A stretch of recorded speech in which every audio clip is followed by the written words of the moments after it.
Alright, how's everybody doing? Well, what I got going on here today, I'm going to start a new project, a reloading project. It's for this right here. It's the 6.5mm by 55mm Swedish cartridge. And alright, and just for comparison's sake, this right here, this is a 6.5 Creedmoor. These are pretty popular nowadays. A lot of match shooters and people are shooting this. So 6.5 Creedmoor. This one in the middle, this is a 6.5 by 55 Swedish Mauser. That's what we're going to be reloading for. And of course this one here on the far end, this is a 30-06. So I did this just so you can kind of see a comparison between calibers to see kind of where the 6.5 Swede rates. Okay, like I said at the outset, this is not a how-to, and trust me, you don't need to do everything I'm doing here, but I got this toy here in actually over a year ago, and I've really honestly never even used it. I've been so busy last year, it's just been ridiculous. So I finally got to use, this is a EP Integrations case annealer. The first thing I did is I deprimed these cases, and then I tumbled them in stainless steel media, got them super clean, and then what I did is I went ahead and annealed them with the EP annealer here, the first time ever using it, and hopefully maybe I'll get to make a video on this later at some point. So then after I got that, I just used the same tray here. I sprayed them down with a little bit of one-shot case lube. You're definitely going to want to use case lube of some sort, reloading rifle ammo. And then after that, they're pretty much ready to start reloading. And the first step in the reloading is going to be the sizing. So let me take one here and we'll get that going. Okay, and there's lots of different dies and stuff you can use. I'm using my Lyman 8 turret press. I really like this press, especially for doing rifle type stuff. I don't use the priming mechanism. I use another hand prime tool. It's what I've enjoyed using here lately, but and then these are just Lee dies. This is a Lee 3-die set up here, sizing die, bullet seating, and then it's got the factory crimp die from Lee, and then the Lee shell holder. So the case is lubed, ready to size it. And then next thing I want to do is I want to check the length, or go ahead and trim the length. And I've got and there's different ways to do this. This is kind of the setup I'm using for this, but this is just the Lee trim, case trim length die, and you can get these for 10 or 11 bucks, and these are really, I mean, they really work great. And then I've got my Lyman little trim station here, and I've got the Lee chucked up in there. Then what I do is, and I've pretty much checked most of these, so if it trimmed, yeah, this one's actually trimming just a tad. Pretty much all it's doing is just barely trimming just a tad off of there. I've got it set for like 2.55, which is kind of right in the middle of what the length for these is. Then I'm going to do a little bit of chamfer and deburr on this. So then basically there you go. I've got the case trimmed to length, chamfered, deburred, sized, ready for a primer. And then putting the primer, that's the next step. Okay, so priming's the next step, and as you can see here, I've got my Frankfurt Arsenal primer, which I really like, and it's got a really good primer seating depth adjustment on it. You just put that in there, press it down, and I've got it set perfect where it just it's just right there at the edge, perfect on that. So that's priming. Now we're ready for powdering a bullet. And one thing I didn't mention, I always like to get a case gauge on these, and you can check size brass, as well as when I get done I'll check the final result in this. But just to make sure you get your sizing die set up right, and you got your trim length set up right, you can check this, and as you can see, it's literally perfect right there on the edge. So according to this gauge semi spec, I've got my seating die set up perfectly, and you know, these are ready for powder and bullets now. Okay, what I'm doing now, I'm going to do what they call a ladder test, or sometimes a Satterley. I've sort of just adapted this to what I wanted to try for this bullet. Some people do 10 shots in different grains. What I'm going to do is I'm going to start at 42.4, and this is something I got off of the Hodgson website. They've got the Winchester StaBall listed on here. They've got the maximum charge is 45. I'm going to start out at 42.4 is what I should say. Start out at 42.4 and then go up 4/10 of a grain every time. And then so with the 4/10 of a grain, if I notice two shots that are very similar in you know, velocity on the chronograph, then what I'll do is I'll split that 4/10 of a grain in half. So say like if just for instance, you know, 42.8 and 43.2 were, you know, closer in velocity than any of these others, and I would split the difference and I would just go with 43 grains, if that makes sense. So not you know, a totally pure method like a lot of people do, but what I figured I would do, and that's 7 shots, so I've got the 7 shots here and I've got them all numbered. You want to do that, you want to number them with like a Sharpie and a couple different ways to make sure that you don't get them mixed up. But you know, starting out with 42.4, going up to 44.4, and then you know, if I find something that looks good, then I'll load these 3 up with that one and shoot them and see what kind of 3-shot group I can get. And I'm going with the overall length out of the Hornady manual, which you know, I told you my trim length. I adjusted my case trim length to what they recommend is 2.155, and that's pretty much, I'm right on that with all those. Then if you look at the 140 grain boat tail hollow point, now they don't actually have the StaBall, the 6.5 StaBall in this book. That's why I had to get that off the Hodgson website. But they, you know, the case overall length they list as 3.025, and so that's what I'm going with on that. And basically I've got everything set up over here. I'm using my Charge Master to weigh out the charges. So my next charge is 42.8. 42.8, go. And then I've got another little scale over here that I'm verifying the charge on. I'm going to tear that. Then whenever this gets done, I'll verify the charge.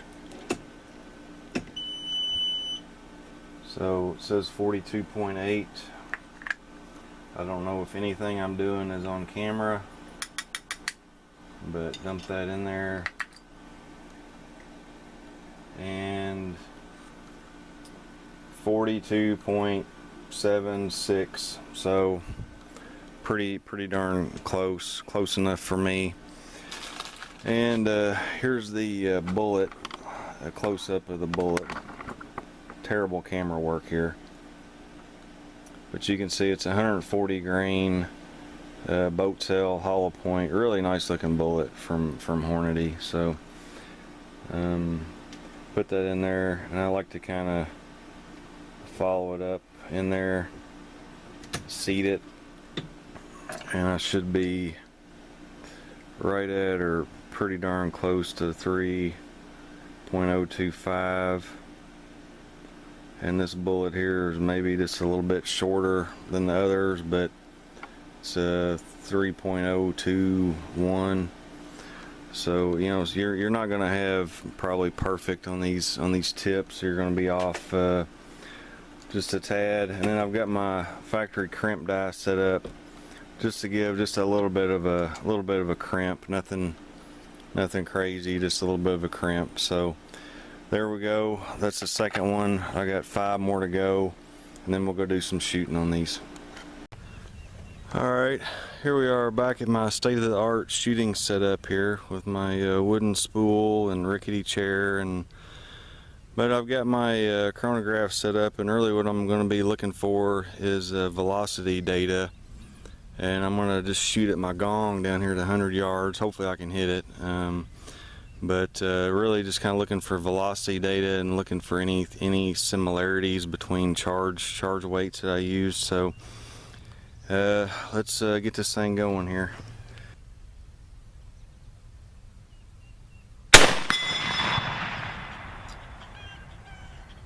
Okay, 25.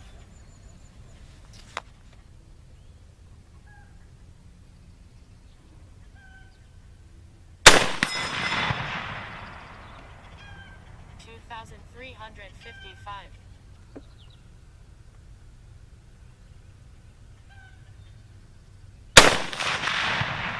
2,436.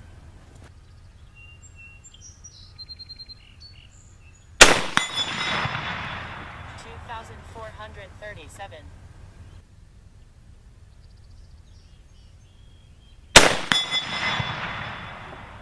2,518.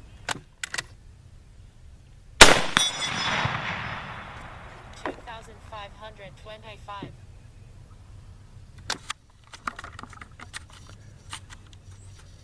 Alright, well that was interesting.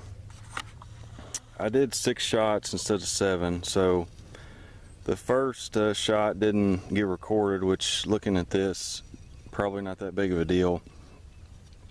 But so this is shot 2, this is 3, 4, 5, and 6. So yeah, if you look at 2 and 3 right there, which is actually 3 and 4, I got 2436 and 2437. So you know, and that's I'll have to go in there and look at the paper what I had written down for those charges. So that's you know, 4/10 of a grain difference, but it's pretty much almost identical velocity out of this gun. So it looks like that's going to be probably a good node, you know, that I'm going to go with, right in between whatever those 2 charges were. So I'm going to go back down and look at that, and then we'll try to shoot a couple more here and see what kind of groups I can get.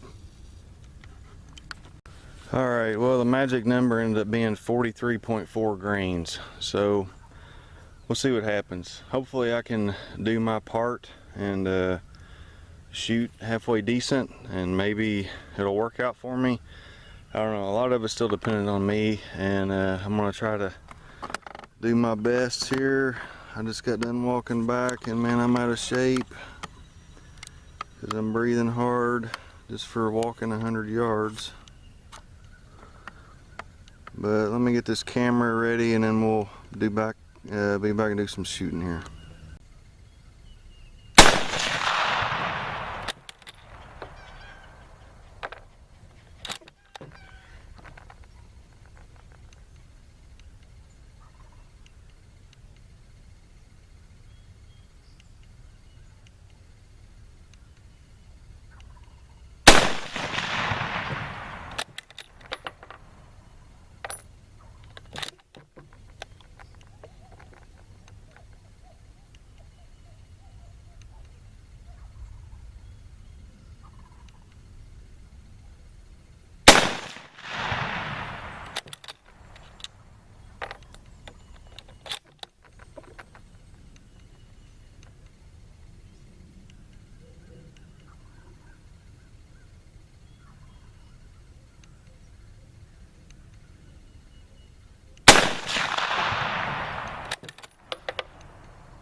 Alright, well, I'll have to go back and look at the shot placement, but you know, I wish it would have been a little bit better. 1, 2, 3, 4, 5.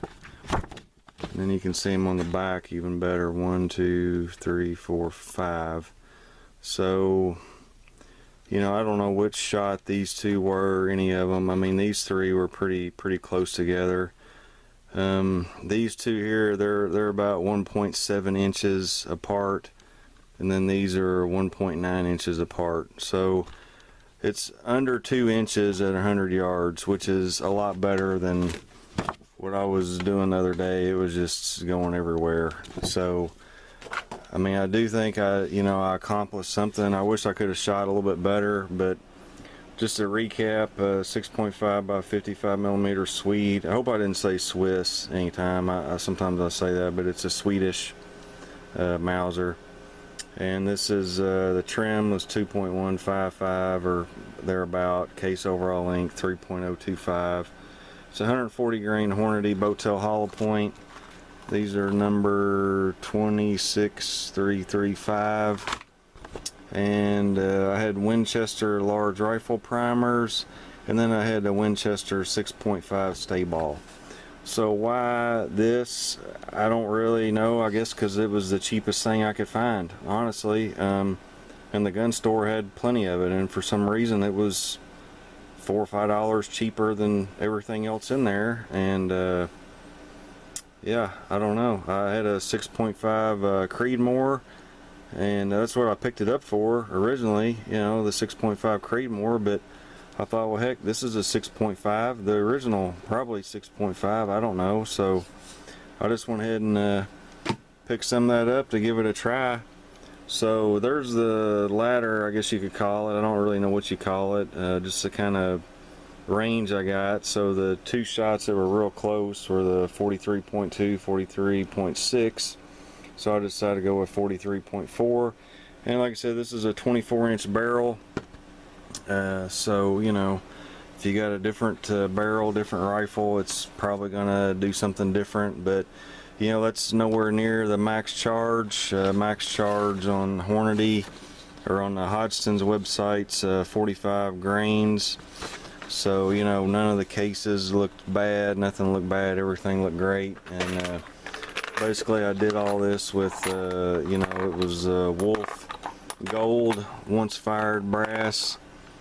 And basically I did the 6 test charges, and then I loaded up 5 of 43.4, and that's what I shot. So, you know, a pretty neat little experiment. This is the kind of stuff I just really enjoy doing.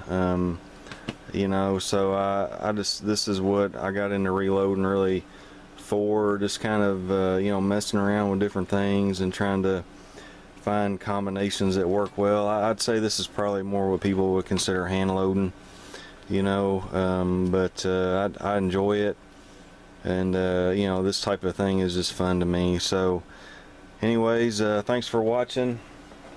And you know, this thing, I mean, the barrel on this is rated a 3, so I don't know, maybe that's as good as it can get, but I honestly think I could probably do better.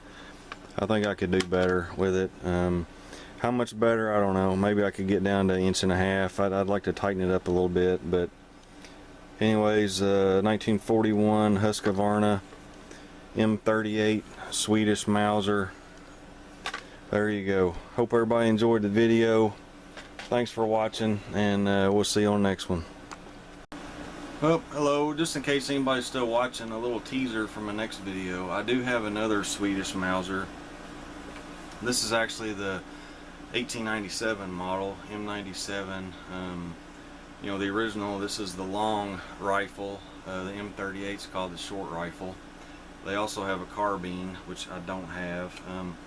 But this rifle was taken out of service at some point, and it had diopter sights put on it for target shooting, target match shooting, civilian shooting.